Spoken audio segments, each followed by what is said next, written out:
Hello दोस्तों, night twist के एक और नए एपिसोड में आपका स्वागत है।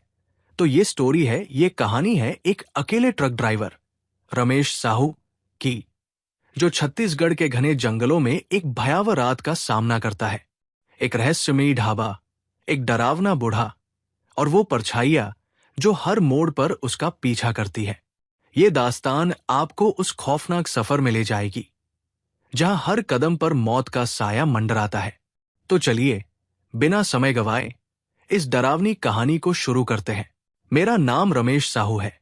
मैं पिछले 18 साल से छत्तीसगढ़ के घने जंगलों से गुजरने वाले हाईवे पर ट्रक चलाता हूं।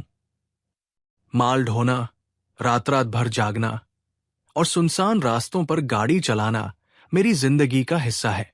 लेकिन 2022 की वो अक्टूबर की रात मेरे लिए कभी न भूलने वाली बन गई। मौसम में हल्की ठंड थी और मैं रायपुर से बिलासपुर की ओर लोहे की छड़ें लेकर जा रहा था। रात के करीब 2:30 बजे थे। सड़क सुनसान थी और मेरे पेट में भूख की आग सुलग रही थी। करीब 20 किलोमीटर तक कोई ढाबा या रोशनी नहीं दिखी। फिर दूर से एक मध्यम सी रोशनी नजर आई। एक पुराना सा ढाबा जिसकी टीन की छत जंग खा रही थी। ढाबे के बाहर एक लकड़ी की तख्ती पर लिखा था, जंगल का ठिकाना ढाबा। ढाबा जंगल के किनारे बिल्कुल सुनसान जगह पर था। मैंने ट्रक किनारे खड़ा किया और ढाबे में दाखिल हुआ। वहां एक बूढ़ा आदमी अकेला खड़ा था। उसका चेहरा झुर्रियों से भरा, आंखें गहरी और होठों पर एक अजीब सी मुस्कान। उसने बिना कुछ पूछे मेरे सामने एक थाली रख दी। 2 रोटियां, प्याज की सब्जी और एक कटोरी दाल। खाने में एक अजीब सी गंध थी, जैसे कुछ सड़ा हुआ हो। लेकिन भूख ने मुझे चुप करा दिया और मैंने बिना कुछ सोचे खाना खत्म कर लिया। खाना खाकर जैसे ही मैं ट्रक में बैठा और इंजन स्टार्ट किया, मेरे शरीर में एक अजीब सी बेचैनी शुरू हुई। दिल जोर जोर से धड़कने लगा, माथे पर पसीना छल छला आया और हाथ पैर कांपने लगे। मेरी आंखों के सामने सब धुंधला होने लगा। मैंने ट्रक सड़क किनारे रोका और बाहर निकलकर सांस लेने की कोशिश की, लेकिन हालत और बिगड़ती जा रही थी। तभी मुझे लगा जैसे कोई मेरे आसपास है।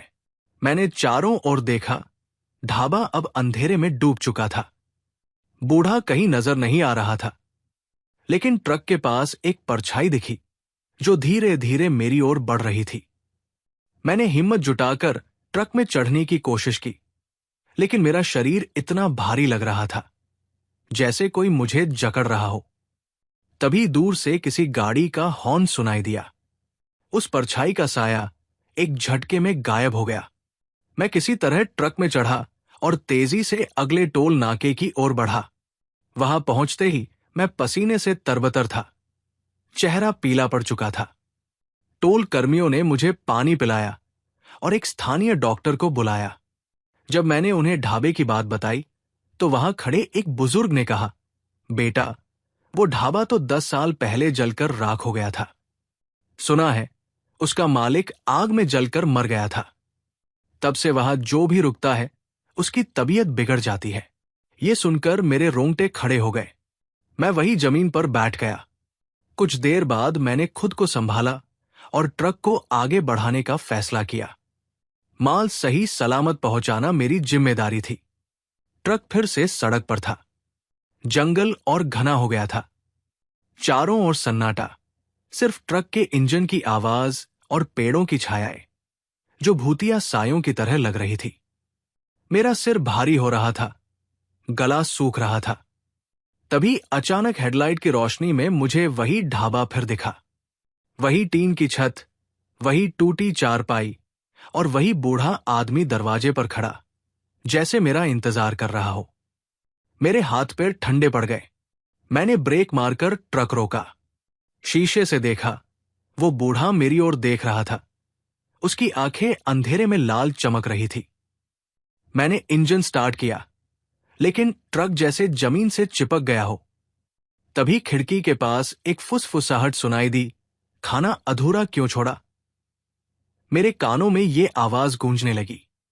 मैंने दरवाजा लॉक किया और स्टीयरिंग को कसकर पकड़ लिया, लेकिन वो आवाज अब चारों ओर थी, ढाबा जैसे और करीब आ गया था। तभी ट्रक के शीशे पर कुछ गिरा, जैसे राख या मिट्टी। पूरा शीशा काला हो गया। फिर पीछे से किसी ने दरवाजा खटखटाया। खोल दे, भूखा मत छोड़। मैंने हिम्मत जुटाकर हॉर्न बजाना शुरू किया।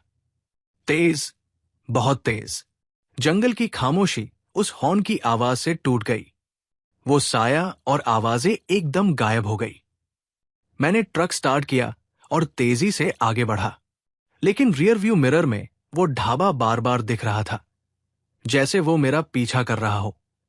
करीब 5 किलोमीटर आगे जाने पर सड़क टूटी फूटी और उबड़ खाबड़ हो गई। तभी ट्रक का इंजन अचानक बंद हो गया। मैंने बार बार चाबी घुमाई, लेकिन कोई फायदा नहीं। जंगल की चुप्पी में अब सीटी जैसी आवाजें सुनाई देने लगी। मैंने बोनट खोला और इंजन चेक करने की कोशिश की। तभी फिर वही बूढ़े की आवाज, कहाँ भाग रहा है रमेश? खाना अधूरा छोड़कर कोई जाता है क्या? मैंने इधर उधर देखा, लेकिन कोई नहीं था। आवाज इतनी पास थी, जैसे कोई मेरे कान में फुसफुसा रहा हो। मैंने जल्दी से बोनट बंद किया और ट्रक में बैठने की कोशिश की, लेकिन दरवाजा जैसे किसी ने बाहर से पकड़ लिया हो। पूरी ताकत से खींचने पर भी नहीं खुला।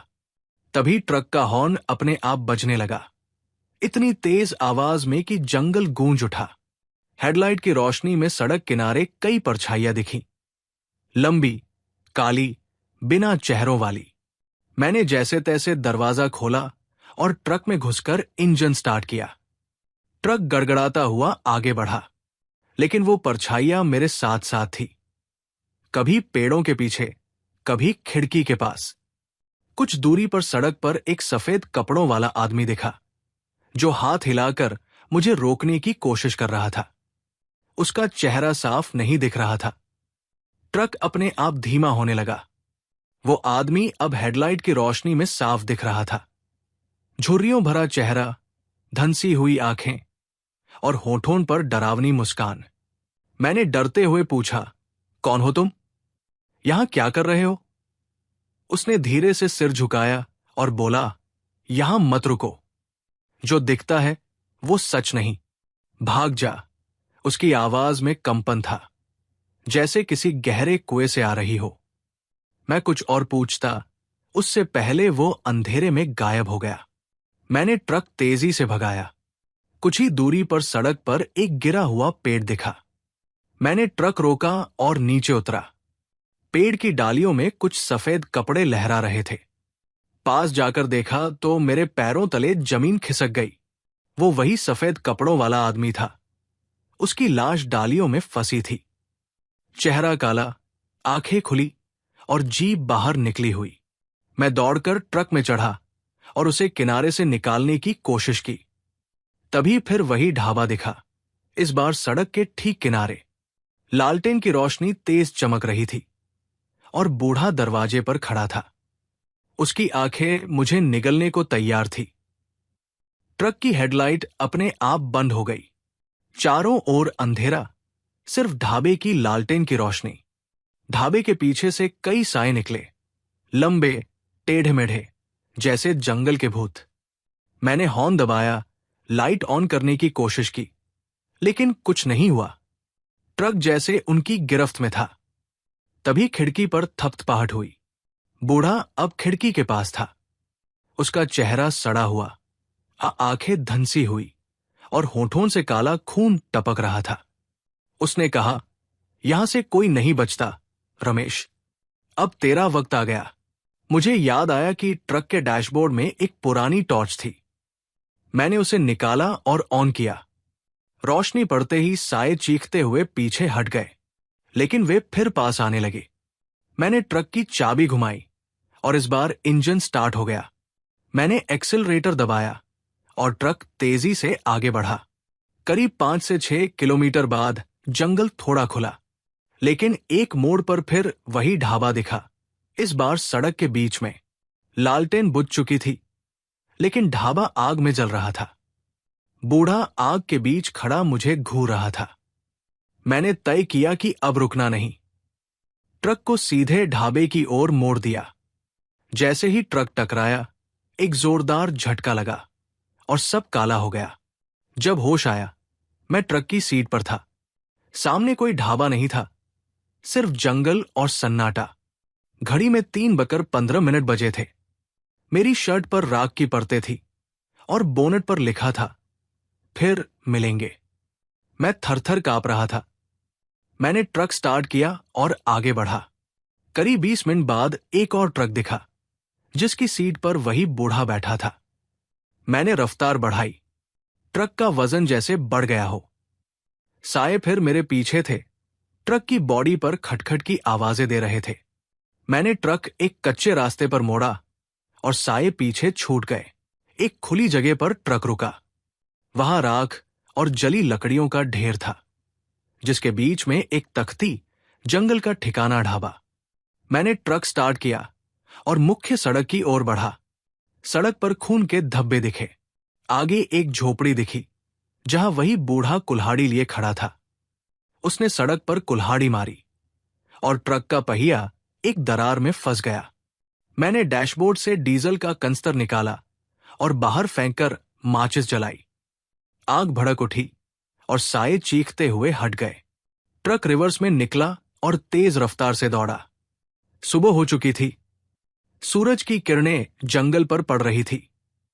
ढाबा, साए और बूढ़ा सब गायब थे। मैं थका हुआ लेकिन जिंदा था।